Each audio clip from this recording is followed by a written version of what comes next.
하나님은 우리가 바라봐야 할 대상을 우리에게 제시하십니다. 그런 다음에 그 대상을 바라볼 수 있는 구체적인 방법을 알려주시는 분이십니다. 그런 후에 그 대상에게 인도하십니다.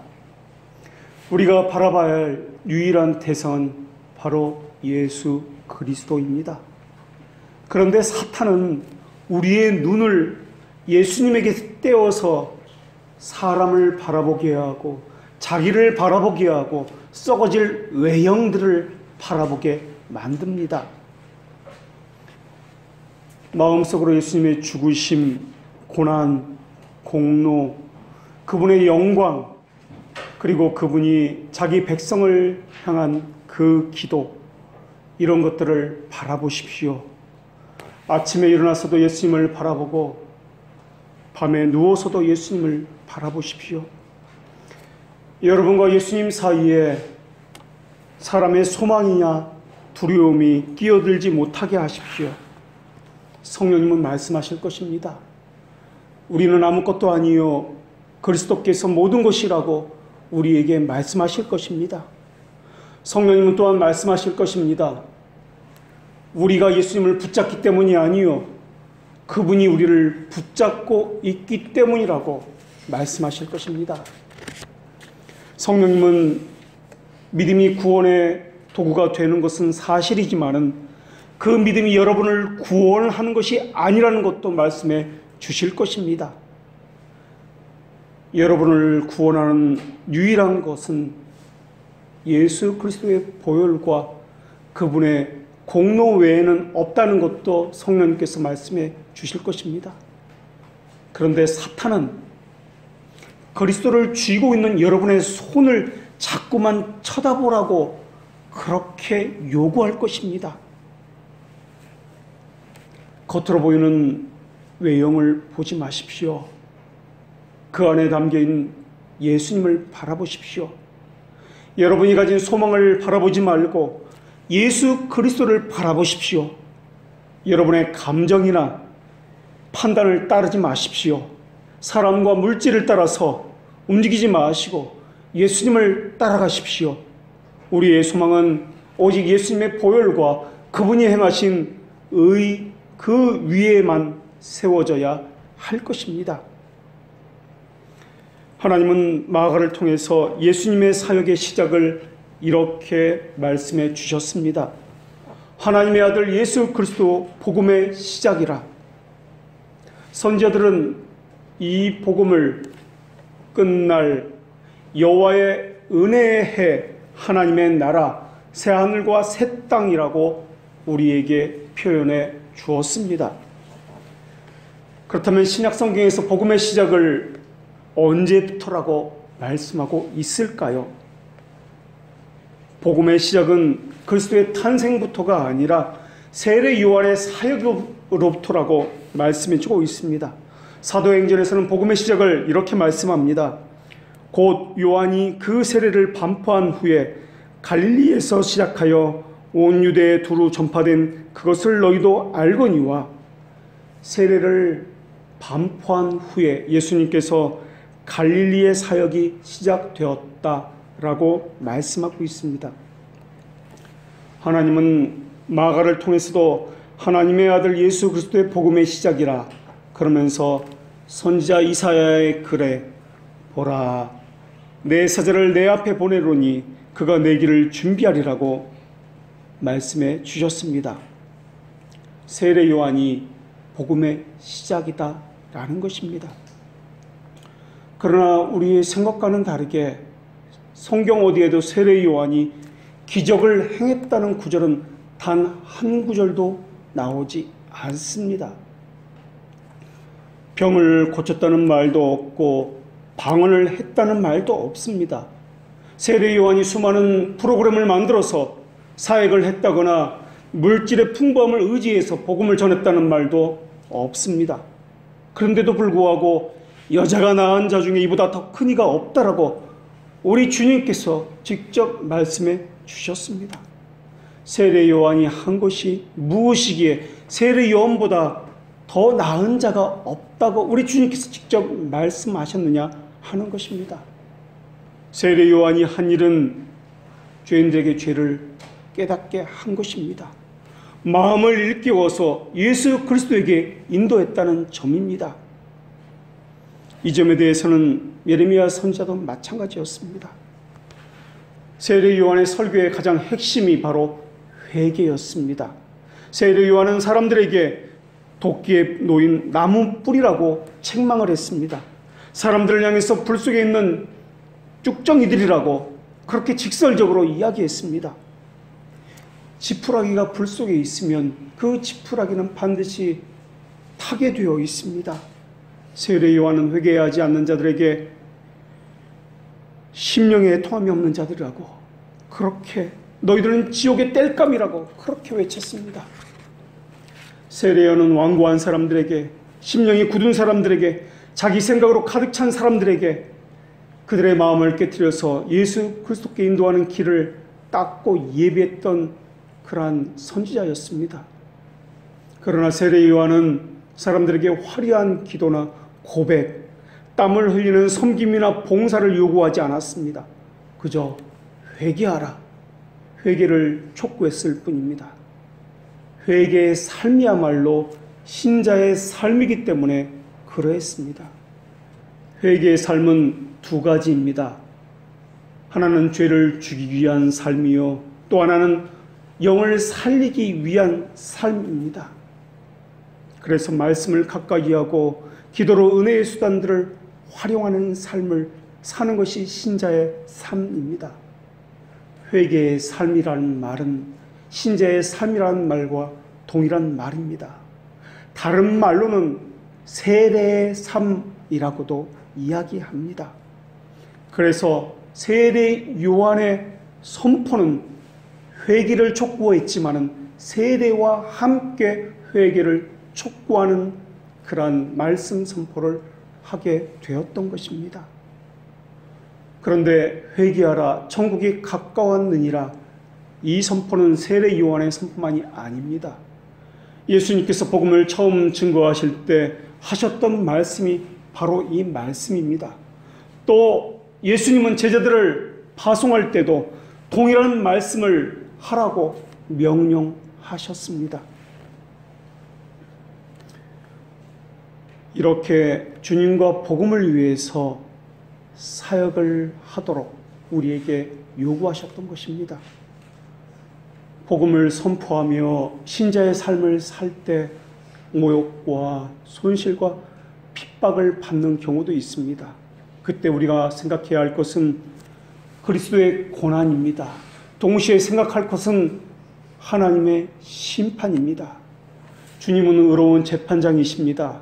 주님께서는 다 보고 계시며 다 알고 계시며 또한 심판하시고 계신다는 것을 우리가 늘 기억해야 할 것입니다. 우리의 형편을 다 아시는 분이 주님이십니다. 우리의 심중에 무엇을 생각하는지도 다 아시는 분이 우리 주님이십니다. 어떤 비방의 말을 듣는지도 우리 주님께서는 다 알고 계십니다. 우리가 어떤 상황에 놓여 있는지도 우리 주님께서는 다 알고 계십니다. 어떤 억울한 말을 들었는지도 알고 계시며 어떤 부당한 일을 당했는지도 우리 주님께서는 다 알고 계십니다. 그리고 예수 그리스도의 죽음이 신자 안에 있다는 것도 우리 주님은 알고 계십니다.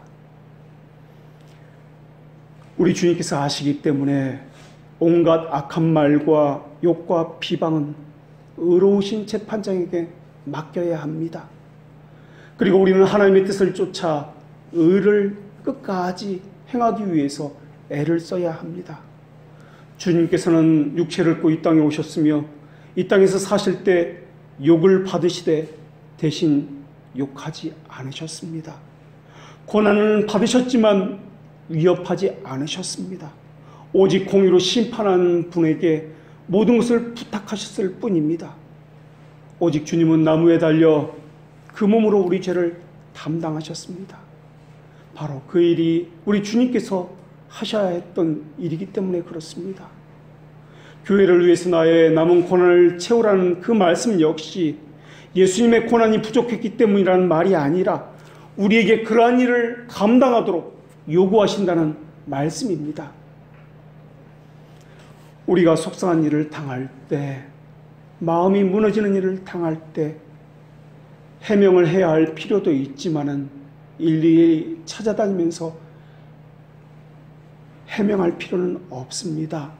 왜냐하면 비방하는 사람들은 의로우신 재판장인 주님 앞에 직접 그들이 심판대 앞에서 설명을 해야만 하기 때문에 그렇습니다. 우리 주님이 고난을 많이 겪으셨으며 질고를 아는 분이라는 사실은 우리는 너무나 자주 잊고 살고 있습니다. 슬픔과 고통이 마치 화살처럼 주님의 마음을 관통했다는 사실을 우리는 너무나 자주 잊어버리고 있습니다. 초대교회의 복음 선포의 방식은 내가 받은 것을 다른 사람에게 전하는 것으로서 이루어졌습니다. 그것은 내 것이 아니었습니다. 나도 들은 것이었으며 또한 나도 받은 것이었습니다. 그런데 이렇게 생각하는 사람들이 너무나 많이 있습니다. 제자들은 예수님을 직접 만나지 않았습니까? 가르침을 예수님에게 직접 받지 않았습니까? 예수님의 십자가의 죽으심과 부활도 직접 그들은 보지 않았습니까? 그런데 우리는 건너서 전해 들었고 건네서 받은 것입니다. 겨우 사실만 전해 들었을 뿐입니다. 그래서 우리는 신앙생활을 할 때 이렇게 미약하고 나약하고 사도들과는 다르게 그렇게 힘이 없는 신앙생활을 하는 것은 당연한 것입니다. 그렇게 생각하는 사람들이 있습니다. 그러나 그것은 틀린 생각입니다. 그렇다면 예수님을 직접 보았던 오병이어를 체험했던 수많은 그 5,000명의 사람들은 어디에 있단 말입니까? 예수님의 제자 가운데 한 사람이었던 가룟 유다는 도대체 어디에 있었단 말입니까? 사도들의 헌신적인 복음과 신자의 삶을 살았던 것은 십자가 사건을 직접 목격했기 때문이 아닙니다. 예수님의 가르침을 직접 들었기 때문이 아닙니다. 지금과 상황이 달라서도 아닙니다. 예수님을 직접 보았는지 보지 못했는지 그것은 중요한 것이 전혀 아닙니다. 예수님부터 직접 복음을 배웠는지 사람으로부터 복음을 전해 들었는지 하는 것도 중요한 것이 아닙니다. 복음을 전해진 격려보다 더 중요한 것은 복음 자체를 우리가 소유하고 있느냐 그렇지 않은가에 달려있다는 것입니다. 복음은 복음 자체의 능력이 있습니다. 문제는 그것을 내가 가지고 있느냐, 그것을 체험하여 소유하고 있느냐에 달려 있습니다. 그리스도께서 죽음을 당하셨다는 그 사실은 2000년 전이나 지금이나 2000년 후나 변함이 없는 사실입니다. 그런데 우리는 예수님을 주목하는 경우보다 사람과 외형과 그 가식과 그 그림자에만 주목하는 경우가 너무나 많이 있습니다. 우리가 주목해야 할 분은 오직 예수 그리스도요, 또한 그분 지신 십자가의 그 의미인데도 말입니다.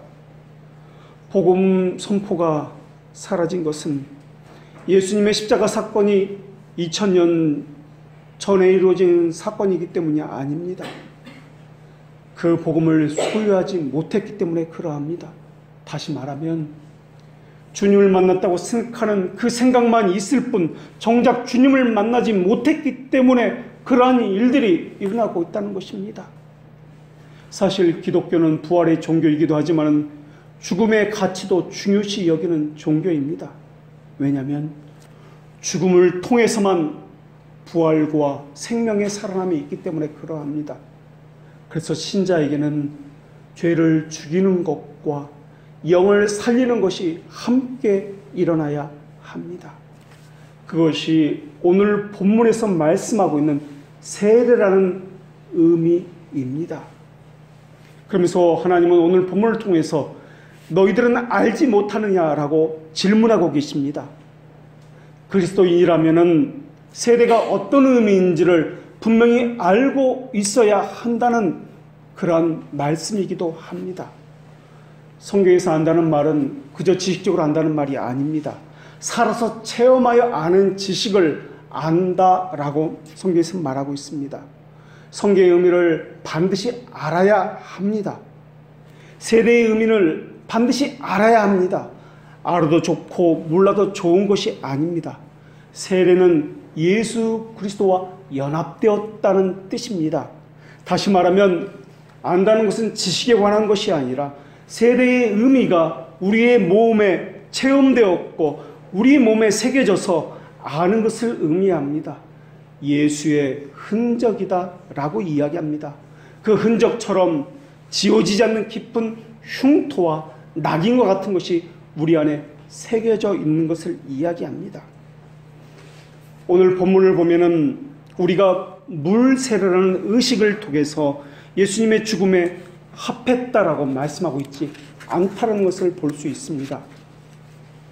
물세례라는 의식을 통해서가 아니라 그저 그리스도와 합하여 세례를 받았다라고 말씀하고 있습니다. 그렇다면 그리스도 예수와 합하여 세례를 받았다는 것은 무슨 뜻일까요? 어떤 의미를 가지고 있을까요? 이것은 원어로 에이스 크리스톤 예수라고 말을 합니다. 크리스톤이라는 것은 그리스도라는 뜻입니다. 그리고 합하여라는 단어는 에이스라는 전치사를 사용하는데 이 단어는 어디 안으로 들어간다라는 영어로 말하면 into라는 의미를 가지고 있습니다. 이것이 오늘 본문에 기록된 합하여라는 그런 단어입니다. 우리가 세례를 받을 때 내가 예수 그리스도를 구주로 믿는 아무개에게 성부와 성자와 성령의 이름으로 세례를 주노니 라고 하면서 물을 뿌려서 세례를 줍니다. 이때 세례라는 의미, 에이스라는 단어를 동일하게 사용합니다. 다시 말하면 이전에는 예수님 밖에 있었던 아무개였는데 이제 성부와 성자와 성령의 이름 안으로 아무개가 들어갑니다 라는 의미입니다. 그래서 세례를 받을 때에도 into라는 단어로 예수님 안으로 라는 단어를 사용합니다. 그래서 믿음이라는 단어에서는 그 안으로 들어가서 머물러 있기 때문에 in이라는 단어를 사용합니다. 이것은 헬라어로 원어로는 en이라는 단어입니다. 그래서 세례라는 것은 예수님 밖에 있던 사람이 예수님 안으로 들어가는 이동을 말하는 것이고 믿음이라는 단어가 나올 때는 인이라는 단어를 예수님 안에서 견고하게 움직임이 없는 흔들림이 없는 것을 말하고 있기 때문에 인이라는 단어를 사용해서 이야기합니다. 그래서 오늘 본문에서 그리스도와 합하여 세례를 받는다라는 것은 예수 그리스도의 이름 안으로 예수 그리스도의 이름으로 세례를 받는다라는 의미며 예수 그리스도 안으로 들어갔습니다 라는 의미입니다. 그래서 세례를 받은 이후에는 인이라는 머물러 있다는 단어를 쓰기 때문에 오늘 본문 이후에 보면 계속해서 그리스도와 함께라는 단어가 4절부터 8절까지 계속해서 나옵니다. 함께라는 것은 그리스도와 안에, 그리스도가 내 안에, 내가 그리스도 안에 하나가 되었다는 말입니다. 그래서 이것을 다른 말로는 접붙여졌다, 또 다른 말로는 내주하심이다, 연합되었다 라고도 이야기합니다. 그래서 6장 4절부터는 우리는 그리스도와 함께 장사되었다, 5절에는 우리는 그리스도와 함께 연합되었다, 6절에서는 우리는 그리스도와 함께 십자가에 못 박혔다, 8절에서는 우리는 그리스도와 함께 죽었다, 8절에 또 우리는 예수님과 함께 살 것이다 라고 반복해서 함께라는 단어가 나오는 것입니다. 이렇게 죽었다, 십자가에 못 박혔다, 함께라는 단어와 나오는데 이 모든 함께 죽었다, 함께 십자가에 못 박았다, 함께 살아날 것이다, 이 모든 단어를 한마디로 요약해서 표현하고 있는 것이 오늘 본문에 나오는 예수와 합하여라는 요 단어입니다. 그래서 갈라디아서 3장 27절에서는 하나님께서는 이렇게 말씀하십니다. 그리스도와 합하기 위하여 세례를 받은 자는 그리스도로 옷 입었느니라. 그리스도 안으로 들어왔기 때문에 그들은 가족이 되었다라는 말입니다. 하나님의 자녀가 되었다라는 말입니다. 그런데 여기서 그리스도와 연합되었기 때문에, 그리스도에게 접붙여졌기 때문에 세례를 받는 것이지, 세례를 받았기 때문에 예수님에게 접붙여진 것이 아니라는 것을 우리가 기억해야 할 것입니다. 다시 말하면 중요한 것은 세례라는 그 의식이 아니라 예수 그리스도라는 것입니다. 물로 세례를 베푸는 것은 죄와 그리스도 안에 믿음을 고백하는 하나의 의식에 불과할 뿐입니다. 상징에 불과할 뿐입니다. 그림자에 불과할 뿐입니다. 그런데 로마 카톨릭은 세례를 받은 것, 물로써 세례를 준 그 의식 자체가 바로 구원의 표시다, 구원이다라고 이야기한다는 것입니다. 그러나 우리는 철저히 성경에 기초합니다. 그래서 우리는 개혁신앙을 가졌습니다. 이 개혁신앙을 가진 성경에 철저히 기초하는 우리는 세례를 통해서 구원을 받는다고 말하지 않는다는 것입니다. 왜냐하면 성경에서 그러한 것을 증언하고 있지 않기 때문에 그렇습니다. 그런데 어떤 사람들은 로마 카톨릭처럼 생각을 합니다. 세례는 교회에서 주기 때문에 교회 내 사제가 중요하다고 생각을 합니다. 그래서 나는 어느 유명한 이름 있는 목사님에게 세례를 받았다고 자부심을 가득 가지고 있습니다. 나는 유명한 큰 교회에서 세례를 받았다라고 뿌듯해하고 있습니다.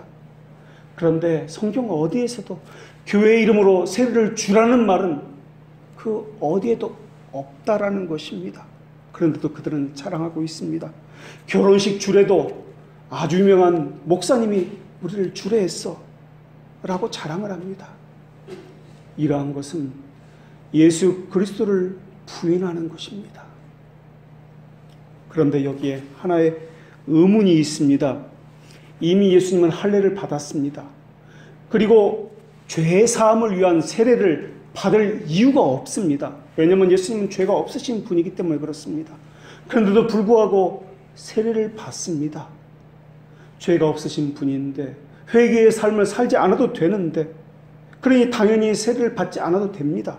그런데 예수님은 세례를 받으셨고, 세례는 예수님께서 본격적으로 사역을 하기 전에 처음으로 모습을 나타내시는 사건과 더불어서 아주 성경에서 중요한 사건으로서 그렇게 묘사하고 있습니다. 왜 예수님은 세례를 받으셔야 했을까요? 세례 요한은 자신도 그것이 궁금했습니다. 그래서 이렇게 예수님에게 질문을 합니다.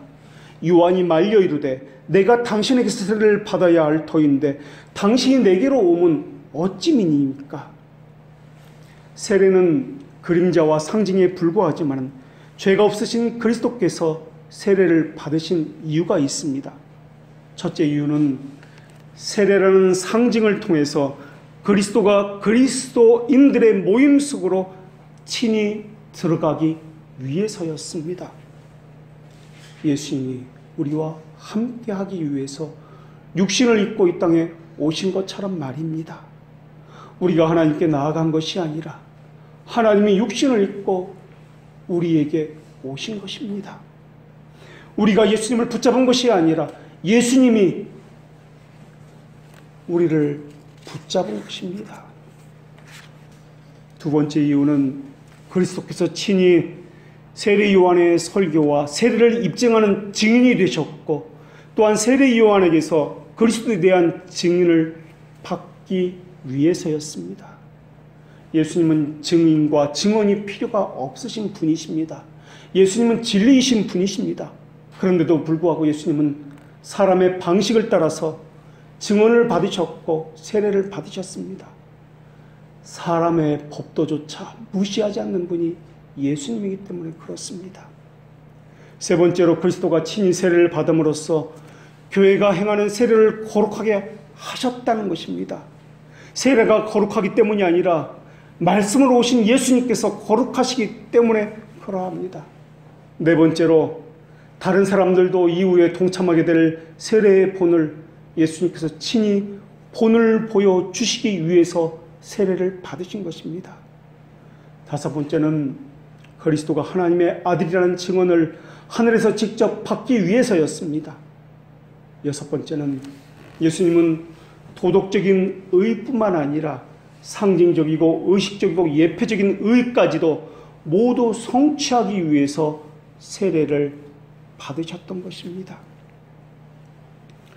세례받기 전에 예수님은 구름 속에 숨겨져 있는 태양과 같은 분이셨습니다.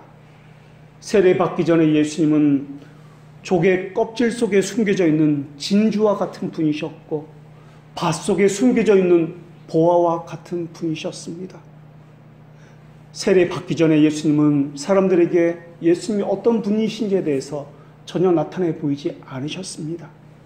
그러나 세례받은 이후에 예수님은 대중 앞에 나타나셨고 메시아로서 사역을 본격적으로 나타내 주셨습니다.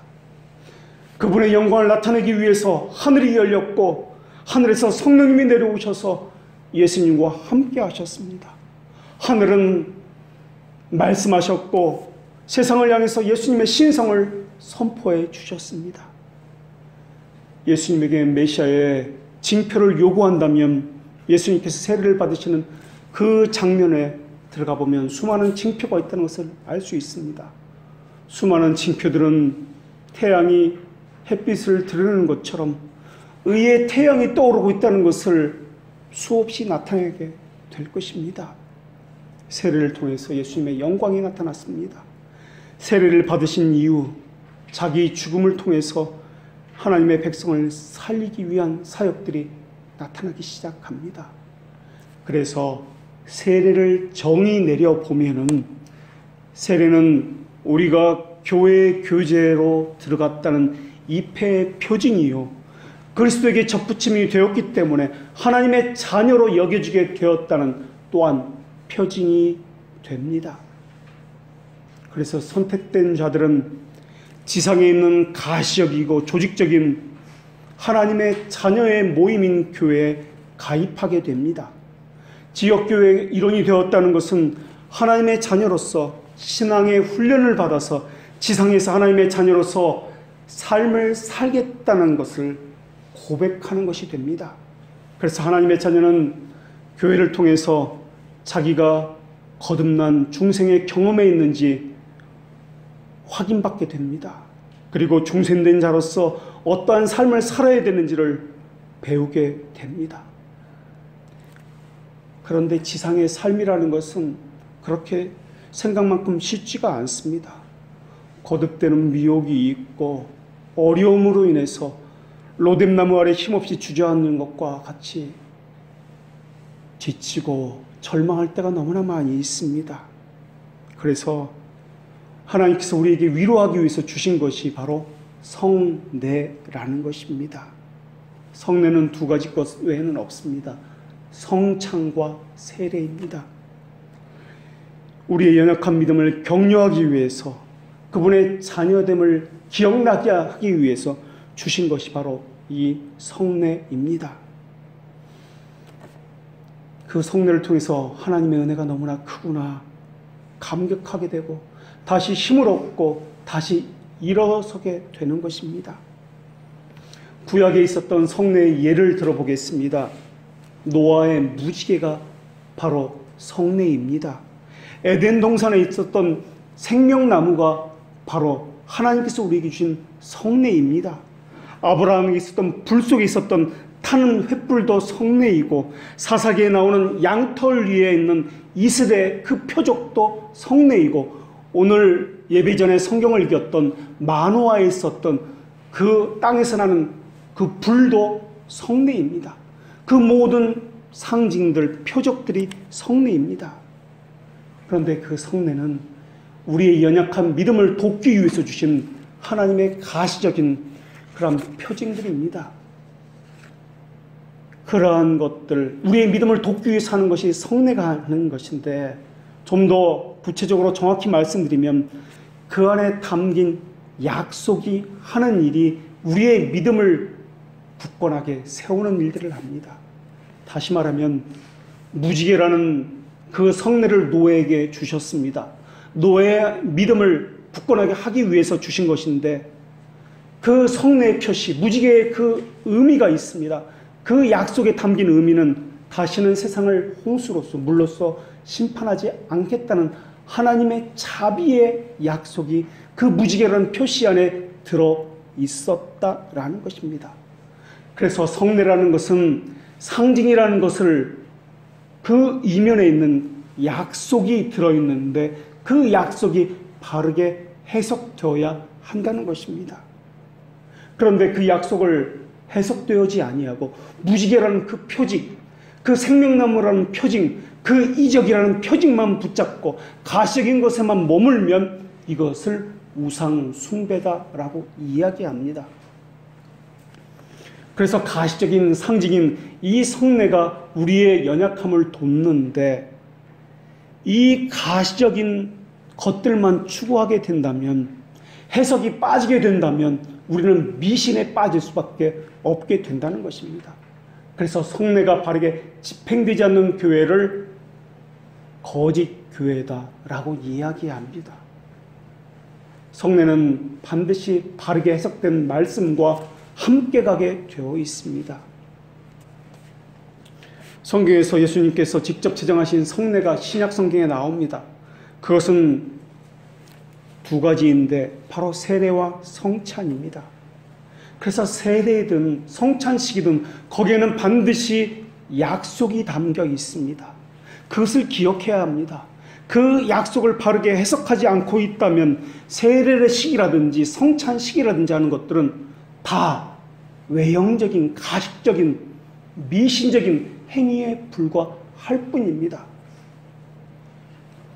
세례는 죄의 씻김을 받았다는 것을 상징하고 있습니다.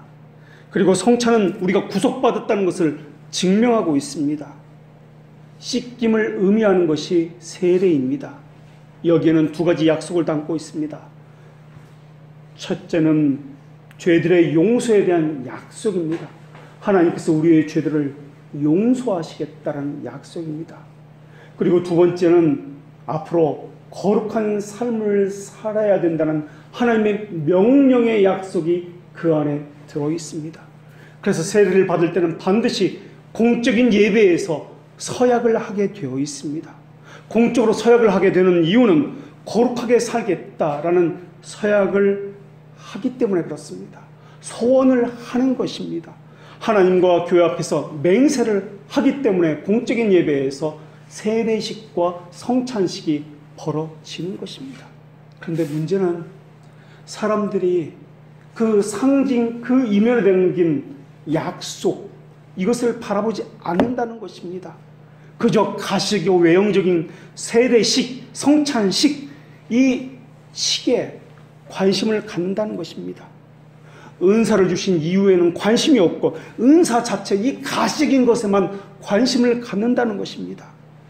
예수 그리스도와 합하여에는 관심이 전혀 없습니다. 그저 세례나 성찬이라는 의식에만 관심이 있습니다. 그래서 세례나 성찬식의 그 분위기만 더 중요시 여깁니다. 감정에만 충실히 여기고 음악이나 영상을 통해서 보여주면서 의식적인 요소만 강조하고 있습니다. 절대 그래서는 안 됩니다. 그것은 거짓 교회가 하는 행위들입니다. 그것은 미신적인 행위들입니다. 그 안에 담긴 서약이 중요합니다. 그 안에 담긴 약속이 중요합니다. 세례식이나 성찬식이라는 그 상징, 가식인 그 자체만 중요시 여겨서 나는 세례받았다, 난 성찬식에 참여했다 라고 한다면 이것은 미신적인 행위들입니다. 서약의 내용이 무엇인지도 모르고 그 안에 담긴 약속을 지켰는지 살펴보지도 않고 성찬에 참여한다면 이런 자들을 향해서 하나님은 자기를 살피지 않고 살과 피를 먹는 자라고 말씀해 주셨다는 것입니다. 이런 자들은 절대 성찬에 참여할 수 없다라고 말씀해 주셨다는 것입니다. 주의 몸을 분변치 않고 먹고 마시는 자는 자기 죄를 먹고 마신다라고 하시면서 그런 자는 죽음으로써 하나님께서는 심판하셨다고 말씀해 주셨다는 것입니다. 그들은 의식에 참여했다라고 자부심을 가질지 모르겠습니다. 그러나 정작 예수 그리스도와 합한 것이 전혀 없습니다. 예수 그리스도의 약속을 받은 사람이 아니라는 것입니다. 우리는 세례식을 할 때 서약을 합니다. 반드시 서약을 합니다. 믿고 따르겠습니까? 순종하겠습니까? 교회의 치리에 순종하겠습니까? 같은 그런 서약들입니다. 그런 약속을 맹세를 합니다. 그러나 우리는 서약의 내용이 무엇인지 모르고 있습니다. 서약을 했다는 것은 관심이 없고 세례식 자체만 관심을 가지고 그것만 기억하고 있습니다. 목사도 목사 안수식에, 장로도 장립식에 서약을 합니다. 장로교에서 중요한 것은 바로 이 서약입니다. 안수는 전혀 중요하지 않습니다. 안수는 하지 않아도 됩니다.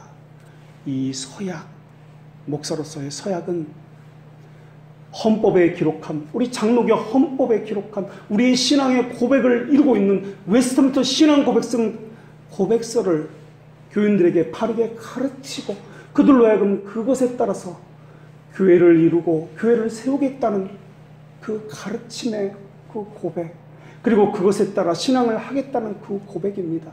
이게 목사의 서약입니다. 그리고 세례식의 서약입니다. 그런데 그 서약의 내용은 도대체 어디로 갔단 말입니까? 더군다나 어떤 교회는 하나님에 대한 참된 지식을 가르치지 않고 인간이 만들어낸 이 프로그램들, 상징물 이런 것만 가지고 성도의 눈을 흐리게 만들고 있습니다. 이런 지도자는 바리새파와 같은 자로서 자신도 천국에 들어가지 못하게 하고 다른 사람도 들어가지 못하게 하고 있는 것입니다. 겉으로는 혹하게 합니다. 화려하게 보입니다. 신비적으로 보입니다. 겉모습은 외식과 불법이 가득한, 그러나 바리새파와 같은 사람들입니다. 이들이 선자들을 죽였고 예수님을 죽인 자들입니다. 이들은 지옥의 판결을 결코 피하지 못할 것입니다. 구약 성경에 듣지도 않은 것을 들은 것처럼 말할 것이고 자신의 배만 채우는 거짓 선자들이 있다고 그렇게 기록하고 있습니다. 그런데 사람들은 이렇게 이해할 것입니다. 목사님이 가르쳐주지 않아서 몰랐습니다. 천만에요. 성도들은 순결한데 목사에게만 잘못이 있다는 말은 결코 옳은 말이 아닙니다. 성도나 목사나 같은 부류이기 때문에 그렇습니다. 그래서 그러한 일들이 벌어지고 있는 것입니다. 그러한 것들이 겉으로 보기에는 거룩하고 경건하고 신비스럽고 멋있게 보일지 모르겠습니다. 그러나 그것은 약속은 빼어버리고 있는, 예수 그리스도는 감추어버리고 있는 사탄의 속임수라는 것을 기억하십시오. 거짓 목사의 거짓 복음을 분별하지 못하고 있다면 그 사람은 거짓 성도가 틀림이 없습니다. 참된 교회의 첫 번째 표징은 참되게 순전하게 복음을 듣는 자들이 있다라는 것입니다. 그리고 순전한 말씀, 오직 성경의 말씀을 전하는 목자가 있다라는 것입니다. 그것이 거짓 교회와 참된 교회를 표시하는 기준인 우리 신앙 고백서의 내용입니다. 거짓 복음을 분별하지 못하고 있다는 것은 중생된 척하고 있거나 중생하지 못한 사람입니다. 거듭나지 않은 사람이기 때문에 진리를 분별하지 못하고 있는 것입니다. 중생된 자는 거짓 복음을 들을 수 없기 때문에 그렇습니다. 참된 신자는 속이는 화려함을 그 안에서 지낼 수가 없습니다.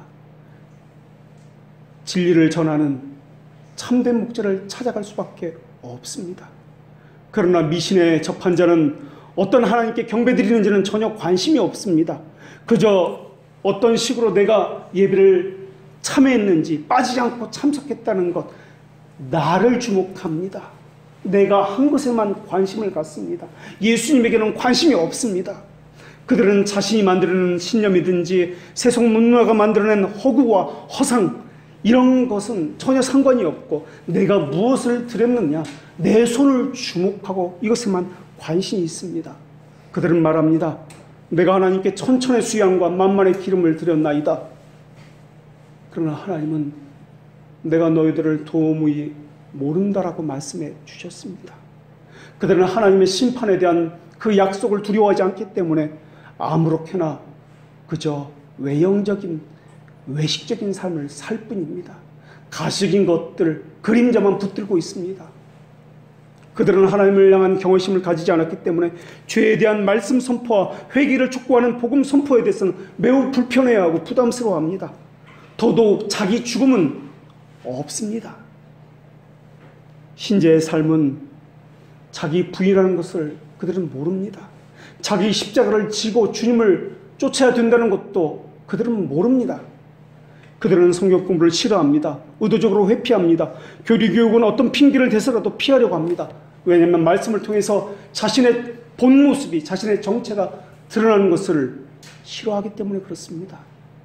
그들은 회개하라는 복음 선포가 자기 양심에 너무나 부담스럽기 때문에 인간이 만들어낸 고함물에만 관심을 갖습니다. 가시적인 것, 상징적인 것, 그림자, 이것에만 관심을 갖습니다. 복음 전도와 이웃사랑이라는 거창한 슬로건을 내놓고 세상과 접촉한다는 명목으로 머리로 짜내어서 사람이 만들어내는 고함물을 가지고 교회 프로그램으로 만들어 정착을 시킵니다. 성경에서 명하지 않은 것들입니다. 그러다 보니까 교회 안에는 각종 미신들이 존재하고 있습니다. 성경에서는 자기 십자가를 지라고 명하셨는데 십자가 형태를 예배당 전면에 매답니다. 하나님은 영이시라고 말씀하셨는데 예수님의 얼굴을 본 적이 없는데도 불구하고 자연스럽게 집 내부에 예수님의 얼굴을 그려서 놓고 예배당 안팎에 그려서 매달아 달아놓고 있습니다. 예수님의 얼굴을 본 사람이 없는데 하나님은 영이시다라고 고백을 하면서 영은 보이지 않는다는 특징을 가지고 있는데 어떻게 아이들을 교육한다는 명목하에 아이들의 교재나 성경 공부 교재 안에 예수님을 우스꽝스럽게 그려놓고 있는지 모르겠습니다. 의미도 모른 채 그 다음 안에 담겨있는 약속도 모른 채 헌금을 징수하려는 목적만을 가지고 행사나 절기를 만들기도 합니다. 구약에서 찬양을 드릴 때 각종 악기를 사용하겠다고 해서 그것을 흉내내어서 악기를 행하는 그런 미신적인 일도 너무나 많이 벌어지고 있습니다. 예수님께서 제자들의 발을 씻기셨다는 것을 세족식이라는 이름 하에서 행하고 있습니다. 발을 씻기셨다는 것이 중요한 것이 아니라 이와 같이 섬김을 행하라는 것이 중요한데도 불구하고 그 약속은 빼어버리고 가식적인 것, 그림자만 붙들고 있다는 것입니다. 예수님의 고난에 동참해야겠다는 흉내를 내면서 사순절을 행하는 그저 하루를 정해서 금식을 하는 행위로서 눈가림을 하고 있습니다. 금식을 하라는 것은 금식의 자세로서 평생을 살라라는 뜻이지 하루를 정해서 그날만 금식하라는 뜻이 아니라는 것입니다. 이것이 역시 미신입니다. 이런 타락한 미신적인 행위는 로마 가톨릭 교회가 교회 역사를 보면 9세기부터 만들어낸 것입니다. 이것 때문에 종교 개혁자들이 오직 성경으로 돌아가자고 예수 그리스도라고 그렇게 부르짖었던 것 아니겠습니까? 그렇게 비판했던 것이 오늘 우리에게서 여전히 사라지지 않고 있다는 것입니다. 세례와 성찬에는 하나님의 약속이 들어 있습니다. 그리고 그것은 반드시 해석되어져야만 합니다. 해석되어지지 않는다면 그것은 미신과 우상 숭배에 불과합니다. 그래서 하나님께서 주신 말씀과 함께 나타나야 하는 것이 세례와 성찬식입니다. 해석되지 않는 약속은 껍데기만 남을 뿐 아무것도 아닙니다. 중요한 것은 그 내면에 담겨있는 약속이지 세례나 성찬이라는 의식 자체가 중요한 것이 아니다라는 것입니다. 예수와 합하여 세례를 받았다라고 오늘 본문에서 말씀하고 있습니다. 십자가는 그 상징을 구하는 것이 아니라 예수님의 죽으심과 합하는 것이 중요하다라는 것입니다. 예수님의 죽으심에 합하라는 말은 예수님처럼 십자가를 지고 죽으라는 말이 아니라 예수님께서 그러셨던 것처럼 우리도 죄에 대하여 죽고 새로운 삶으로 살아가라는 뜻입니다. 십자가 목걸이를 하고 달라는 말이 아니라 그런 삶을 살라는 말입니다. 세례를 받으라는 말이 아니라 세례의 삶을 살라는 말입니다. 하나님께서 우리에게 은혜를 주실 때는 세 가지 그 구성 요소가 은혜 안에 담겨져 있습니다. 그래서 우리가 은혜를 받았다 할 때는 이 세 가지 구성 요소를 통해서 주어진다는 것을 생각해야 합니다. 첫째는 하나님께서 우리에게 은혜를 주실 때 성경에 기록된 말씀으로 우리를 가르치시고 훈련시키신다라는 것입니다. 그래서 내게 주어진 사건, 상황, 내게 일어나는 모든 일들은 하나님의 말씀으로 해석되어져야만 합니다. 하나님, 왜 내게 이러한 일들이 일어나고 있습니까? 이것이 말씀으로 해석되어지지 않으면 교회에 물어야 합니다. 그래서 목사가 필요한 것입니다. 그래도 이해가 되지 않으면 그것은 하나님께서 기다리라는 사인입니다. 두 번째로, 하나님께서는 은혜를 주실 때 성례를 통해서 하나님의 그 약속을 우리에게 확인시켜 주신다는 사실을 기억해야 합니다. 우리는 연약해서 자주 잊어버립니다. 그 약속을 잊어버립니다. 소망보다는 낙담과 절망과 좌절을 더 많이 우리 안에서 일어나고 있는 것이 사실입니다. 그러나 하나님께서는 성례라는 것을 통해서, 성찬과 세례라는 것을 통해서 우리의 연약한 믿음을 일으켜 세워주십니다. 그래서 가시적인 것은 성경에서 유일하게 성찬이라는 것, 세례라는 것, 이것 외에는 없습니다. 세 번째로, 하나님은 성령의 빛으로 우리의 지성을 깨우치십니다. 그래서 우리의 심정을 열어주시고 하나님의 말씀과 가시적인 성례들을 받아들이도록, 그 안에서 약속을 바라보고 그 해석된 약속을 내 것으로 삼도록 만들어 주신다는 것입니다. 그것으로 하나님을 찬양하게 하고 하나님의 은혜에 대해서 감사하는 삶을 살게 만드십니다. 그래서 세례라는 것은 씻김의 약속을 받았다는 표시요, 성찬이라는 것은 우리가 구속함을, 그 약속을 받았다는 가시적인 상징입니다. 그래서 예수님의 죽으심이 깨달아지면 내가 죽었다는 것도 깨달아질 수밖에 없는 것입니다. 예수님이 우리를 위해서 십자가를 지셨다는 것이 깨달아지면 내 죄가 얼마나 큰지도 깨달아지는 것입니다. 그렇다면 여기서 이런 의문이 하나 들 수 있습니다. 이런 성례의 효용이 일어나지 못하는 경우도 있습니까? 죄를 깨닫지도 못하고 약속도 깨닫지도 못하고 예수 그리스도와 진리를, 그 말씀을 만나는 것이 아니라 오히려 허무한 것들만 붙들고 우상 숭배로 나아가는 경우도 있습니까? 예, 있습니다. 언제 있습니까? 그분이 주신 진리를 붙들지 아니하고 허망한 것들을 붙들 때 그러한 일들이 일어납니다. 형식과 의식을 붙들 때 일어납니다. 성경에서 명하지 않은 것들을 신뢰하고 그것을 수용할 때 성례에 나타나는 비밀적인 하나님의 효용들이 일어나지 않습니다. 상징뿐인데도 외식적인 것, 가식인 것들을 붙드는 사람들이 너무나 많이 있습니다. 그것은 신앙이 아닌데도 불구하고, 미신인데도 불구하고 그것을 마치 좋은 믿음인 양, 신앙인 양 그렇게 그것을 붙들고 허무함과 무가치함을 모른 채, 그 약속은 내팽개친 채 그것만 행했다라고 믿음이 좋은 것이냐 생각하는 사람이 너무나 많이 있습니다. 그분의 죽으심도 내팽개칩니다. 그분의 약속도 내팽개칩니다. 그분과 합하는 것도 그들에게는 전혀 없습니다. 그저 그들에게는 그리스도인이라는 상징과 그 이름 외에는 아무것도 없습니다. 그분의 죽으심으로 말미암아 용서의 약속을 우리에게 주시기 위해서였습니다. 그분이 행하신 첫 번째 복음의 선포가 회개하라는 말씀이었습니다.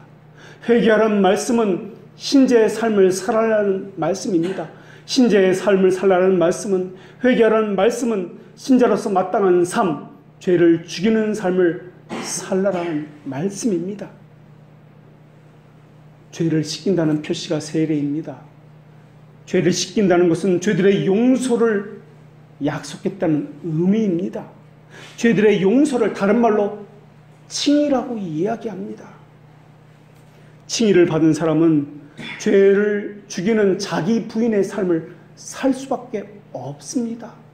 그 안에 예수님께서, 성령님께서 내주하시고 연합되었고 접붙여졌기 때문에 그러합니다.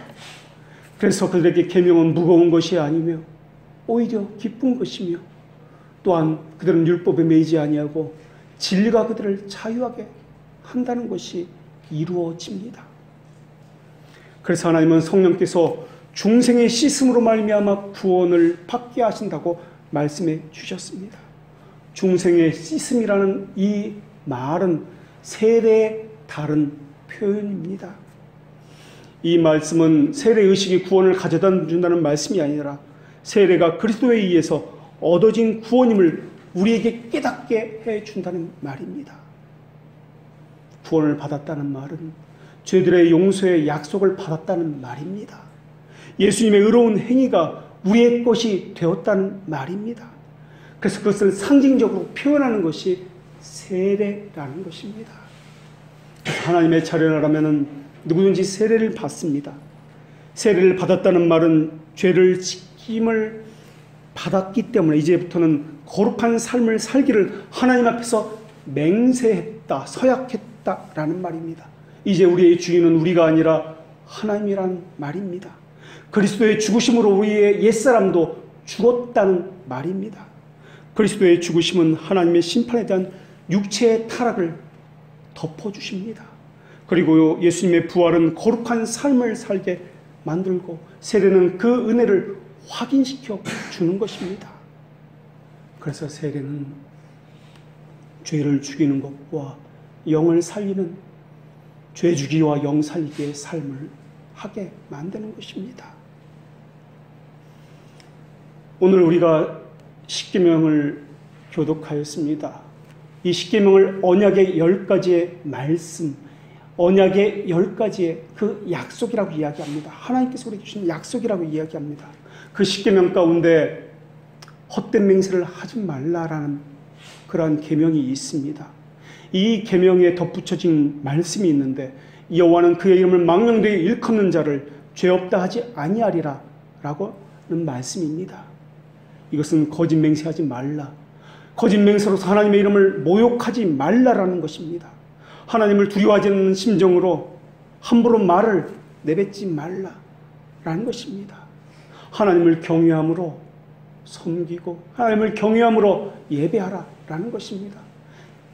예배하라는 말이 아니라 하나님을 경외하라는 말이 동시에 있는 그런 말입니다. 하나님의 작정과 섭리에 대해서 투덜대고 언쟁하는 것도 하나님을 이름을 망령되이 일컫는 것입니다. 하나님의 계명은 순종하는 데 그 목적이 있지 자기 형편을 대면서 유령과 재간을 부리어 그것을 피하는 데 있는 것이 아닙니다. 하나님의 계명은 시대는 그때와 다르지 않습니까? 상황이 지금 상황은 그때와 다르지 않습니까? 변명하기 위해서 주어진 것이 아닙니다. 하나님의 진리는 언제나 동일합니다. 우리는 이미 세례식에서 교회에 등록한다는 그 등록에서 하나님 앞에 서약을 했습니다. 서약식은 하지 않았지만은 교회에 등록한다는 그것에서 하나님 앞에 앞으로 교회가 믿는 것을 나도 믿겠습니다. 서약을 하는 것입니다. 나는 죽고 어디에도 없다는 서약입니다. 교회들의 고백에 따라 순종하고 그 의무를 다하겠다는 서약입니다. 그렇다면 묻겠습니다. 여러분은 정말 예수님과 함께 죽었습니까? 그 고백은 아직도 유효합니까? 만약에 그 고백이 유효하다면 그 고백이 여러분의 삶에서 지켜지고 있습니까?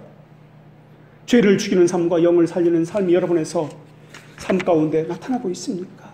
만약 여러분이 그리스도인이라고 자처한다면 다른 사람들은 여러분에게서 그리스도인이라는 그 증거를 어떻게 얻을 수 있단 말입니까? 오늘 하나님께서는 그리스도인이라는 그 증거에 대해서 이렇게 말씀하십니다. 무릇 그리스도 예수와 합하여 세례를 받은 자는 그의 죽으심과 합하여도 세례를 받았느니라 라고 말입니다.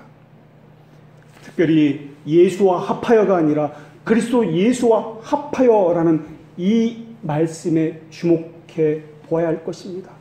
그리스도라는 말은 제사장, 선지자, 왕이라는 삼중직과 관련되어 있기 때문에 우리도 그분의 사역에 동참한다는 뜻입니다. 그렇기 때문에 그리스도인이라는 증명은 자기 주장이나 자기 혀의 말에 있지 아니하고 그의 삶과 능력에 있습니다. 성도는 우리는 악에 속하지 아니하고 선에 속한 사람이라고 이야기합니다. 우리는 세상의 전통과 관습 위에 서 있지 아니하고 오직 하나님의 말씀인 진리 위에 서 있다고 말합니다. 기억하십시오. 교리교육은 프로그램이 아닙니다. 교리교육은 삶입니다. 신자는 그리스도 예수와 합하여 세례를 받음으로써 그 신자의 삶을 살아내는 삶을 사는 사람들입니다. 그것으로 자신이 신자며 그리스도인이라는 것을 증명합니다. 신자는 회개의 삶을 살기 때문에 회개한다는 것은 소리를 지르고 기도한다는 뜻이 아니라 죄에 대해서 죽고 의에 대해서 사는 삶을 산다는 뜻입니다. 기도하겠습니다.